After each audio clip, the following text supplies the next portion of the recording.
Hi guys, I'm Dave with Dixieline, the door guy. And today, we're doing my door.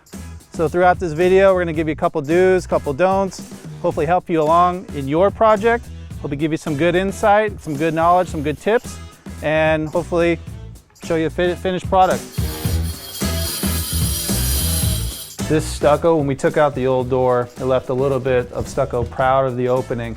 So we're gonna have to cut this stucco back a little bit to get the new door to fit. So we don't want all the debris and dust to go into the house. So what he's doing, he's putting plastic up, gonna tape it down, which all installers should be doing anyway, just to protect your house, make sure your house is clean. You can kind of see here at the bottom, once we took the old door out, they stuccoed beneath the threshold. A lot of times when you take that threshold out, whatever's underneath here is gonna get broken, it's gonna get chipped. You're gonna have to either re-stucco, or in some cases, you can use a sill cover. So the sill cover basically sits on top of the sill, and this leg will drop down the face of it, gives it a nice clean look, so that you don't have to spend the extra money in stuccoing the bottom of the door, which is kind of hard to do anyway, because you only have about 1.5 inches underneath it. So this is an easy, inexpensive way to cover whatever was left previously. Now, the interior, there is an existing flooring. This happens to be vinyl, but the door that was in here was a little bit narrower. The new door is going to be a little bit deeper, so we're going to have to cut the flooring to fit the new threshold. Not a big deal, something that you can do with just a normal saw. But you want that transition on the inside to be as flush as possible to the bottom of the threshold. You may have to put a little bit of a scribe molding, maybe a piece of quarter round, some sort of transition strip on the inside that butts up to the threshold to cover any gaps that you may have, because you may have older flooring and that threshold may be completely different from what you're putting in, and you may have significant gaps. So you will need to put some sort of transition down on the bottom. If you're doing new flooring, however, do the door first, do the flooring second, so they can get that flooring as tight as they can to that threshold, so you don't have to put a transition strip. So what Komei is doing now, he's just checking the roof opening. Right here we have our door frame. So he's just making sure, A, it's gonna fit, B, do we need to add any shims? Do we need to frame it in a little bit? Right now, we're about 1.5 inches off. This door is going to be narrower than this opening, so we may have to pad it a little bit to get it to be nice and snug. You don't want it to be too loose. The door moves in the opening. The door, when you slam your door, the door could vibrate a little bit. You don't want any of that. We're just double checking to make sure that everything's good.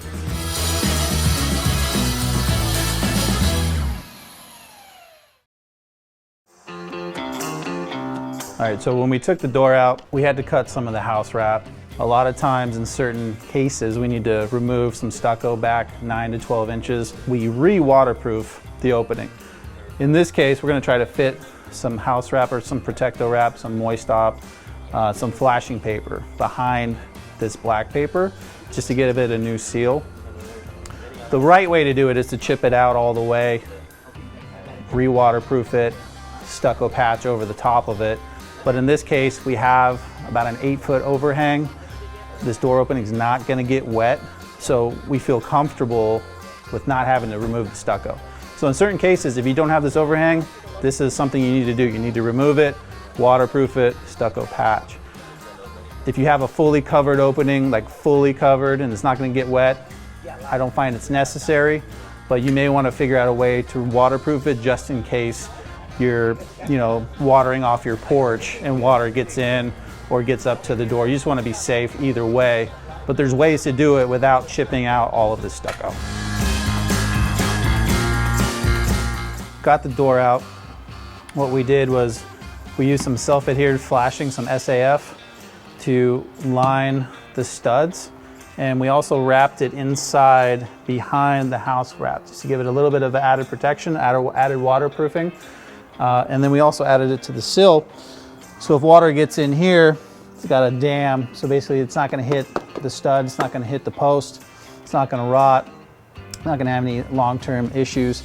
We also wrapped it underneath the flooring just so that we can protect whatever's underneath here, whether you have a wood foundation or a concrete slab, which is what this is.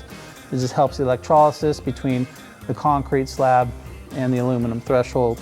Once we get the sill pan cut. The sill pan will be basically glued down on top of this.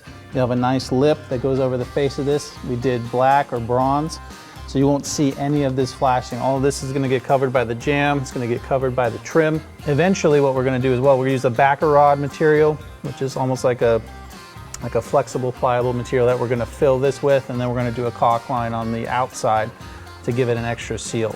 But again, that's all gonna be covered with trim. So what Komei is doing right now, he's adding shims to the frame to make sure that everything's square level and plumbed. This is very crucial when you're installing an entry door or any door in particular. You wanna make sure that the frame has the correct reveals, the correct sights on all four sides. You wanna make sure that the floor is level, at least the threshold is level. Because if not, you can have a lot of issues. You can have gaps, you can have air infiltration, possibly water infiltration. The house is definitely not square, so we have to make sure that the frame is. We filled the cavity with some backer rod insulation, acts as a water barrier, also sound, and also air barrier. And then on the side here, we're doing some finish caulking just to give it a nice tight seal on top of that. So all of this will get a nice caulk joint all the way around it. And then on top of that, because it's not very attractive, we have the trim that's gonna go on top of it. So the trim will be put up against the frame. We'll cover all the sealant, all the Protecto wrap, the backer rod, you won't ever see it. And then you'll get a nice little caulk joint here to seal that. So once it's painted, you won't see any gaps or seams or anything like that.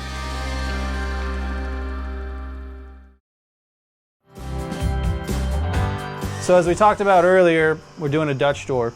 Dutch doors back in the day were meant for farmhouses to keep the critters out. So the nice thing about Dutch doors is that the top and bottom, they act independently from each other. So you can just have the top open or you can have the bottom open. You can also bolt them together and have it act as one door. The wife wanted this one, so we kind of gave her what she wanted. We decided to do a wood door in this case. The reason for that, I like the look of wood personally. It's got cleaner lines compared to like a fiberglass door. Also, we have this overhang, it's about 8 feet. So I felt comfortable with putting a wood door because it's out of the elements. It's not gonna get any sunlight. It's not gonna get beat up. No water's gonna touch it.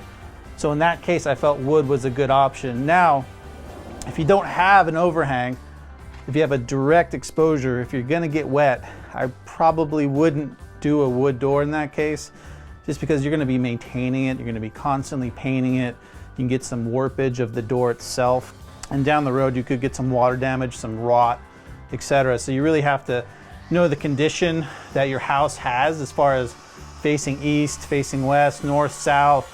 Does it have an overhang? All of these conditions come into play when choosing a front door, because if you choose it wrong, you could be out thousands of dollars. So you really need to make sure that you're getting that right the first time and not costing you some money. So when you get an unfinished product, you want to make sure that this thing gets painted as quickly as possible, 2 to 4 days.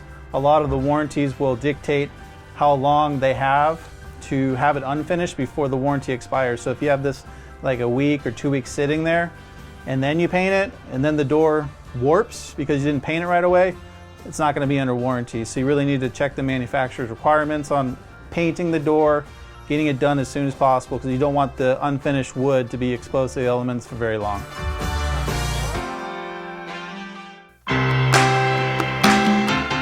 And here is the completed product. Looks great, doesn't it? We had a painter scheduled the very next day, so this thing was only unfinished for about 20 hours or so. We wanted to make sure that we got it all sealed up nice and tight. What the painter did was they put on 1 coat of primer and 2 coats of paint. It took him about 8 hours to do. This isn't a very big door, but he put in a lot of prep work, as you can kind of see. A couple of things I wanted to touch on at the end of this video.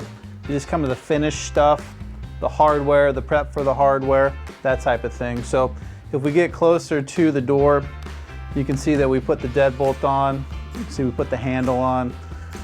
The lever itself is a 28-degree latch. A lot of levers go full, almost 90 degrees to actually open the door. This one's a little bit cleaner. a little bit tighter on the opening. So a lot of times on these doors, when you have a prep for the hardware, it can be radius or it can be square. Now, some companies don't offer square at their factory. So in the field, you're gonna have to square off this prep on your own, basically with a chisel, something like that. Because sometimes the plate itself comes square and not radius, so you have to adjust that. The other option is ordering the hardware with a radius prep going into it. So you may have to do some additional prep on the hardware. As you can see on the Dutch door, we have a Dutch bolt, which actually anchors the top into the bottom. Okay. So you can open it independently. One key note is that we did paint the top, the bottom, and all the sides of the door just to make sure that it's properly sealed. You can see here. Now, this particular Dutch door has a rabbited cut to it, just this little jog here. And then we dadoed the door to accept weather stripping. So this door is fully weather stripped on the top and the bottom once it's sealed together. And as a door guy, I have to say I'm very pleased with this end result. The whole team did a really good job, from the actual manufacturer of the door panel to our door shop who actually put this together. This side light option is not stock, so we actually made this custom for this particular door. To the installation guys, they did a really great job. There's a couple curve balls with the trim and the stucco with the concrete at the bottom, so they really kind of changed on the fly, so to speak, to get this thing installed properly and to make it look great. And then the painter just knocked it out of the park. Great finish, great exterior paint, great lifespan on the actual paint itself. You gotta really make sure you get a good paint. In my case, you gotta get a good painter. And there's a reason why you pay for somebody to paint it, because it turns out like this. So really, really great job. So thank you to everybody who watched this video. I hope you guys got something out of this. Hope you guys learned something. If you guys have any questions, please feel free to reach out to Dixieline. Any of the stores can help you with something like this. Our website, Dixieline.com. You can reach out to us on Instagram as well. We're here to help you guys. We're here to guide you through your entry door process and hopefully make it a great one.